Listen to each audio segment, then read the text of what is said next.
So I was wrong about Israel. And when I'm wrong about something, I make a video about it. I am not a conservative, but I am a military and intelligence contributor for Newsmax, this American conservative cable news channel. And I do it because conservatives need to know about the technical aspects of Iranian missiles as well. Good intelligence is politically neutral, and all of our leaders deserve good intelligence assessments. Newsmax sent me to Israel to do stories about the 2024 Hezbollah attacks on a children's soccer game and to interview the commander of Hatzarim Air Base, whose planes struck Iran during Operation Rising Lion. Now, while Carl Higbee was able to get a little closer to the action in Gaza than I was, I still had a chance to visit some sites and talk to some Israelis, and this is where I realized that I was wrong. My family is from Lisburn, Northern Ireland. We are Ulstermen, Protestants. So I always used to just view the Palestinians as sort of like pissed off Iraqis. Like if Israel only gave them home rule and opportunity, they would drop their rifle, pick up a broom, and start making their country a paradise. Often I've said that I'm the most pro-Palestinian dude on YouTube because I held the same view as General Petraeus, which was that Israel should create a Sons of Palestine, which is similar to the Sons of Iraq. In Iraq, we created this program, and it was called Sons of Iraq, or the Awakening Movement, where we gave moderate Iraqis a rifle, a uniform, a 2-week course, and said, go take back your country from those Iranian extremists who want to tear it apart. So if we only gave moderate Palestinians weapons, a little bit of training, and pointed them at Hamas, they would take back their country from evil. And I asked this question to a government official who was with the Knesset, which is kind of like Israeli's legislature, and he laughed at me. And he showed me a wooden wall map found in a kindergarten in Gaza, which showed Israel as one nation, but all of the cities were in Arabic. They had Arabic names. But I also saw body camera footage of a raid in a school in Gaza. It showed a science lab, and there are pictures of like the circulatory system and posters and stuff. And then when you went 30 meters away to another room, there was a weapons depot. And we're not talking about like a gun safe where the school resource officer might keep a rifle, which now that I think of it is probably just an American thing. But we're talking about like there were crates of weapons and mortars and ammunition in the room of this school. They also had plastic and wooden AK-47 rifles that I assume were there for children to practice with. And that being said, the big difference between the Palestinians and the Iraqis is that the school children of Iraq were not taught from birth to come over to America and kill every single American. So a Sons of Palestine organization just wouldn't work, mainly because as soon as they were done wiping out Hamas, they would take all that tactical knowledge and march right back into Israel. Now, while I was in Israel, I talked with a lot of people, many of whom were fans, and they all wanted to give me their opinion. There were a lot of opinions. And these people, I met them on the street. They weren't arranged for me to meet. And, they actually didn't really hate the Palestinians. In fact, I visited a collective farm called Kibbutzim Nahal Oz, and this farm was right on the border with Gaza. And they even had Palestinians who were working there, and they would cross the border every day and work in the fields. This was until October 7th. I talked with this one dude who owned a construction company. He used to employ Palestinian workers. They would come in the morning, they would do their work, and they would leave in the evening. And when the borders closed after October 7th, and with so many reservists getting called up, this dude who owned the construction company couldn't find any workers. He went out of business. But his business was built working side by side with Palestinians. And the funny thing is that every Israeli I spoke with thought they were doing the right thing. They thought that if they gave Palestinians guest worker status and money and worked with them side by side, they would teach their kids, hey, we can all live together. But on October 7th, many of the terrorists who crossed the border did so with maps in their pocket. And those maps were made by Palestinian workers who worked on the kibbutz. Maps that had been made by the guest workers. I don't know how to fix that. I just don't. One refrain that I hear a lot is that the Israelis got what they deserved. They're occupiers. The Palestinians had every right to resist by any means necessary because they deserve their own state. They deserve to take back their state from the Israelis. Back on October 7th, 2023, I was in a hotel in North Carolina and I woke up to the news about the attacks. And I made a video in the hotel talking about the Israeli War of Independence. And I talked about how essentially the Palestinians had their own state. It kind of looked like this. This is the original United Nations map for partitioning Palestine. The yellow areas are Palestinian, the blue areas are Israeli. Incidentally, the UN gave the Palestinians most of the farmland, even though Israel technically got a bigger portion, but it was mainly desert. The map was adapted on November 29th, 1947, with Jerusalem and Bethlehem as sort of like internationally administered zones. The plan was reluctantly accepted by Jewish leaders, but rejected by the Arab Higher Committee, who represented the Palestinians because they wanted more land since they had more people. Technically, they wanted all of it. Now, at the time, the Jews in Europe had been liberated, but not totally freed. There was about 850,000 people living in displaced persons camps. And in America, when you see World War II end, you kind of turn the page of the history book. And now it's the 1950s with television, automobiles, and Levittown. But Europe was a freaking basket case where millions of people, not just Jews, were refugees. In fact, some Nazi death camps, concentration camps, were repurposed by the Allies to hold refugees until they could figure out what the heck to do with them, how to get these people home, if they even had a home to go back to. And some of the Jews started to make their way to this new UN-mandated land in the hopes that they could build their own Jewish nation so they would never again have to fear being murdered because of their ethnicity or their religion. When Israel declared independence in May of 1948, they were immediately attacked by a force of 7 nations: Egypt, Iraq, Syria, Jordan, Lebanon, Saudi Arabia, and Yemen, assisted by irregulars made up of Palestinian Arabs. Now, if you notice, Iraq, Saudi Arabia, and Yemen don't even share a border with Israel, but they hated the Jews so much they sent expeditionary forces. Note that the Arabs weren't entirely noble in their goals. Jordan wanted the West Bank for themselves, and Egypt wanted to block Jordan from taking more territory, so they kind of yeeted themselves into the south. Yes, the Israelis kicked out some Palestinians from their land, but the Arabs were doing it as well, although at a lower rate. And at the time, the Israelis were fighting a genuine existential threat. This isn't Northern Ireland, where Protestants and Catholics were killing each other, but neither side was really at risk of total extermination. In Israel in 1948, if you were a Jew and you lost, you died. End of story. Then a miracle happened. Israel won. Arab forces were militarily disunified. They had weak cooperation, strategy, logistics, and intelligence. And Israel's militias, despite early shortages, had better organization, they had better battlefield discipline, and they developed crucial arms programs that allowed them to fight back.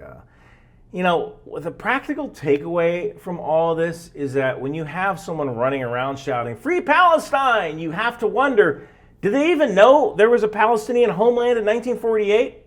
But the Arab leaders weren't satisfied with that. They wanted all of Israel, and they started a war that they lost. So when you call Israelis occupiers, don't start wars you're not going to win. It really is that simple. Israel is definitely occupying land, but they took it in counterattacks during the War of Independence. They won it fair and square. Over the past week, I've been called a lot of things. I've been called an Israeli shill. I've been called a Zionist. Zionist is any Irish Protestant from Lisburn, I suppose, right? I've been asked, who's paying you? Implying that nobody would ever take Israel's side without a hefty salary. I have been called a lot of things the past couple of weeks, but I haven't been called a liar. Full disclosure, Newsmax paid me $2,000 for this trip, and 40% of that goes to taxes. So when I ask for $5 at ryanbeth.substack.com, I'm being serious. I really don't make a lot of money doing this. But, being called everything but a liar says something. And I think that's why I get so much hate, because people who say the most horrendous things about the Jews know deep down that I'm telling a truth that they don't like because it goes against a preferred narrative. Or they're just racist. Hamas can't win the truth, and they can't win on the battlefield. but they can win the propaganda war if they lie hard enough and they throw in a little casual anti-Semitism, which I guess is just good content. I'm not here for the good content. I'm here to tell you the truth. I didn't go to Israel with a pro-Israel agenda. I went to Israel with the goal of doing my damn job and telling the story of the Druze and the Israeli Air Force. And I think I did that.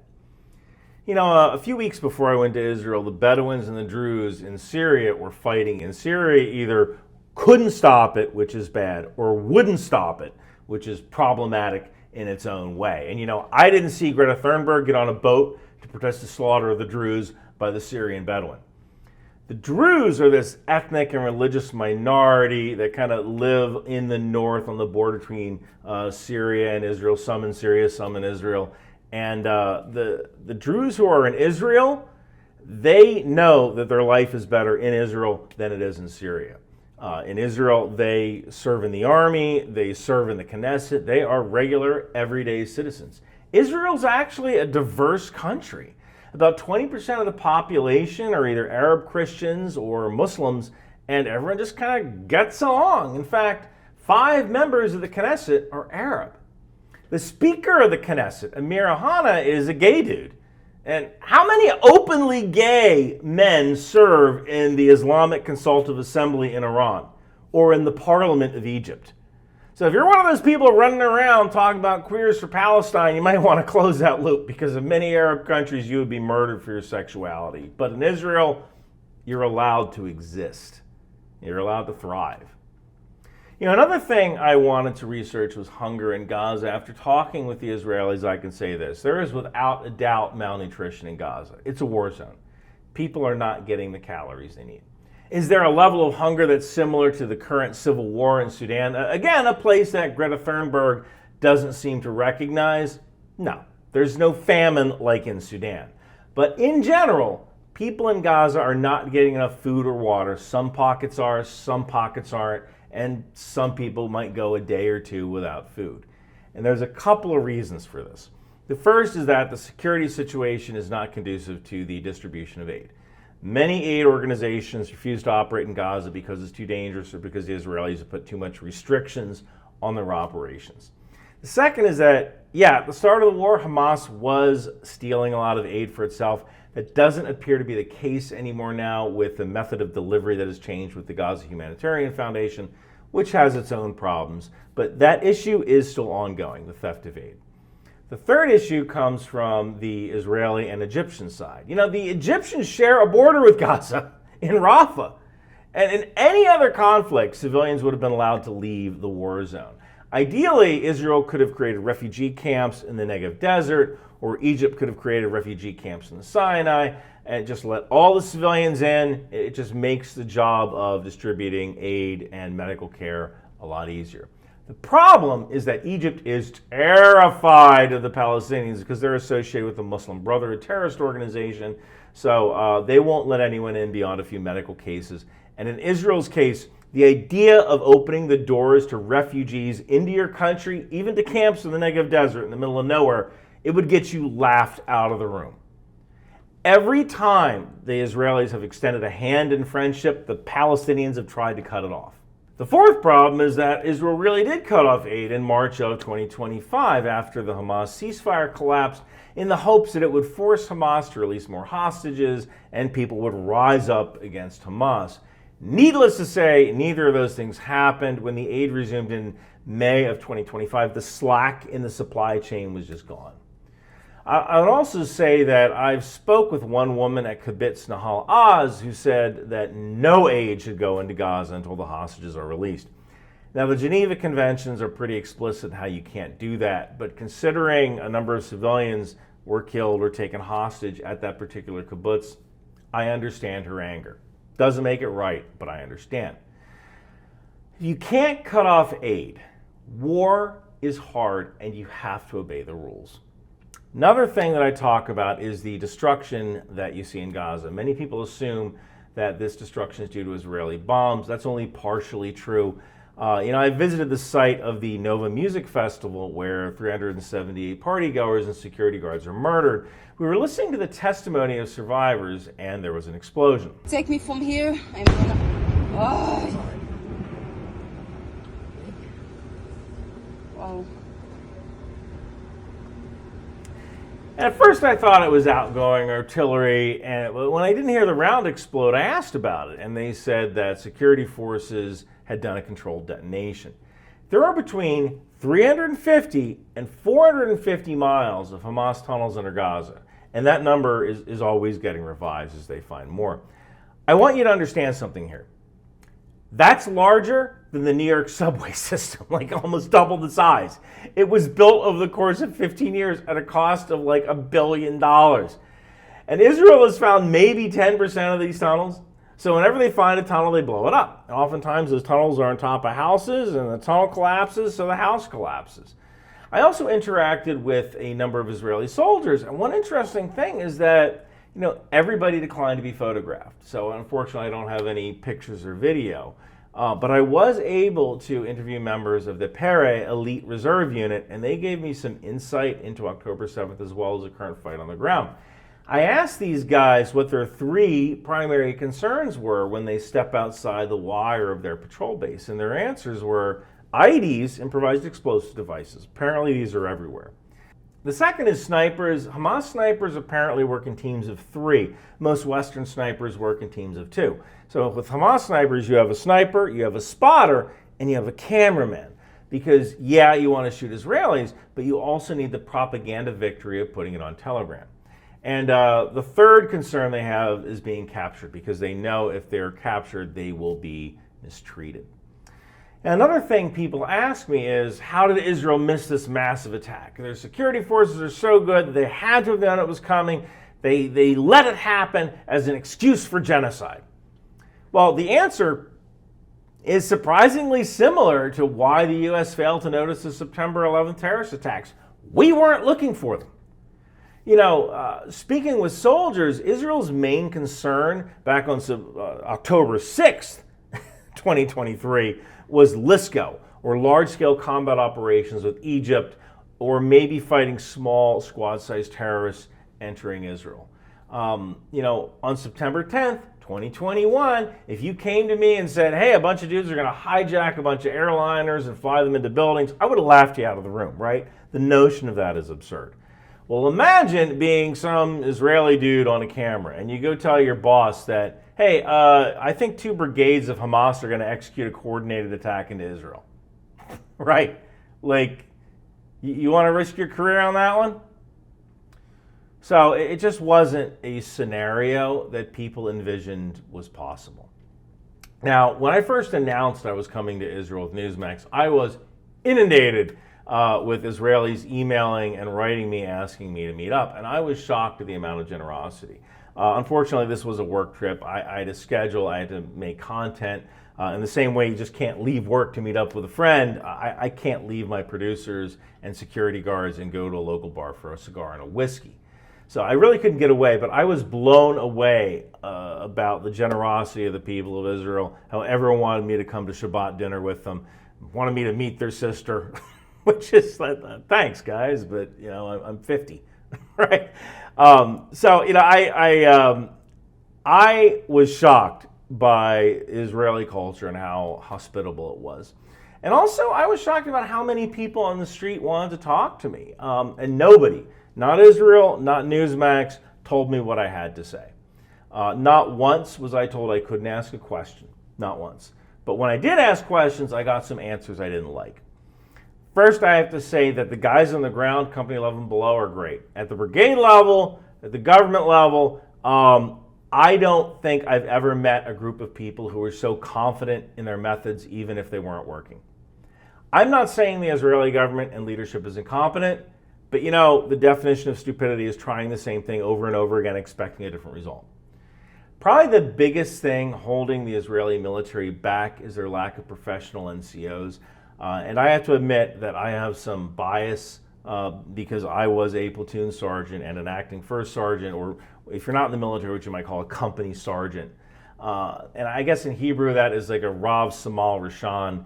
And while the Israeli army has non-commissioned officers, they really don't have a professional non-commissioned officer corps. The Israeli army is more like the Russian army than the American army when it comes to leadership. Officers do a lot of the thinking, NCOs are promoted more by time and grade than by attending professional development schools. And I asked one brigade commander, why? Why is this? And he said, yes, it's a problem. A lot of our officers do the work of U.S. Army NCOs. And I said, yeah, but why? And he couldn't give me an exact answer except that's how it's done. And I was like, if there's a problem, fix it. Complaining about the problem doesn't fix the problem. But I think that traditionally, since most Israelis are conscripted, most of them just kind of want to do their mandatory service and just get back to their lives. And the ones who do like it, who are good at it, they become officers. So an NCO Corps, like America's NCO Corps, wouldn't really work because there's really no incentive for becoming a professional NCO in the Israeli army, unless Israel professionalizes their army. And since conscription is kind of woven into the fabric of their nation, it's just not something I think they want to do. I also think that it really hampers the Israelis at the tactical level because an officer is being pulled in a million different directions. He doesn't have these professional NCOs to make his life easier. At the government level, there seems to be a paranoia regarding journalists, and for good reason, right? On October 17th, 2023, the New York Times single-handedly caused Israel to lose the information war when it published that Israel bombed the Al-Aliyah hospital in Gaza. And I did a whole video about that. And then I explained how the New York Times got it wrong because they don't hire enough veterans. But the damage was done. So I understand why Israel has this level of paranoia. I mean, are you really paranoid when people really do favor the terrorists over you? But the problem with restricting journalists is that if you don't let them in to tell your story, someone else will tell it for you. And nobody I spoke with in the Israeli government seemed to understand that. Or maybe they don't trust journalists because they've been screwed so many times by journalists with an agenda. But right now, Hamas has control of the narrative. By not giving journalists the access they need, they are allowing Hamas to write the narrative for them. Now, to Israel's credit, while I was there, I complained to their foreign ministry about this, and they agreed that if I could find 8 to 12 popular content creators, they would consider bringing us and giving us more military access. You know, shooting guns, climbing around tanks, getting on a submarine, getting on a ship, talking to their pilots. So if anyone can tell Ian McCollum to get in contact with me, please do. I want to make this happen. You know, I had a little time in the morning when I arrived, and I went to the old city in Jerusalem to kind of look around. And I saw this Arab dude who was pushing a handcart to his shop. And I nodded to him, and I said in Arabic, Sabah al-Khir, which means good morning. And even though I'm about as Israeli as Taco Bell, he just assumed I was Israeli and said in Hebrew, Boker Tov, good morning. You know, and in this guy's shop, he had a necklace made from a coin. I wish I had taken a picture of it. It was like this 2,000-year-old half Israeli shekel necklace. And, you know, there's your proof right there that I'm not paid for by the Israeli government. I'm not spending $2,100 on a freaking necklace. Again, ryanmcbeth.substack.com. But it struck me that, you know, this coin was passed from hand to hand 2,000 years ago, buying food or paying rent by the very people who are today called occupiers. And that's when it hit me hardest on this trip. You know, we talk about Israel like it's this abstract news story, but when you're standing there looking at 2,000-year-old coins, shaking hands with people, with Muslims who are just trying to live, you realize this isn't an academic debate. This is survival. History doesn't lie. Jews have been in this land for thousands of years. They're not going anywhere. So yeah, I was wrong about Israel. I thought this was Northern Ireland with a really different accent, but it's not. In Northern Ireland, both sides could live together in peace once the guns went quiet. Here, one side has been taught from childhood that the other side shouldn't exist. And that's a problem you can't solve with a treaty, a UN map, or a feel-good slogan. Maybe that makes me a Zionist, whatever the hell that word means, or a shill, or whatever label people want to throw at me, but it doesn't make me a liar. I do not support Israel, I support democracies. And I do so because every American should support democracy, especially against authoritarianism. And they should support these democracies whether they're in Ukraine, whether they're in Taiwan, or whether they're in Israel. The truth is simple, that Israel is not perfect. No country is, but it is a democracy. It is diverse, it is fighting for its life, and that's a truth that I can't ignore. And if you want to support the channel, toss me $5 at ryanbeth.substack.com. Newsmax paid for my trip, but they didn't pay for everything. So your Substack subscriptions really help keep me doing this work. You can also grab my novel, The Last Republic, which is an alternate history about a Mormon nation that just wants to be free. You can also grab one of my t-shirts like Drone Sweet Drone at Bunker Branding. But hey, more importantly, I want you to keep asking questions. Because good intelligence isn't just about telling people what they want to hear, it's about telling them the truth, even if it's uncomfortable. Thank you for watching. Wow, this girl from Watertown sure is cool. Hey kid, what's going on? Think tank! You know, a girl from Watertown is kind of like riding a moped. It's lots of fun till your friends see you on one. What's really cool is a t-shirt or hoodie from Bunker Branding. Wow! Intel Life! Control-C, Control-V! That's exactly what we do! And Bunker Branding has all sorts of cool gear. Intel Life, Aerosol, Live, Laugh, Launch for Destroyer, Trident, HIMARS, and Patriot. Think outside the bomb. Drone Sweet Drone. Department of the Boat People. Landmines. And even the tow missile. It would behoove you to grab one today. Girls from Watertown aren't cool, so wear your Bunker Branding gear. Now I know. And knowing's half the battle. Hey babe. You want to dance? Bunker!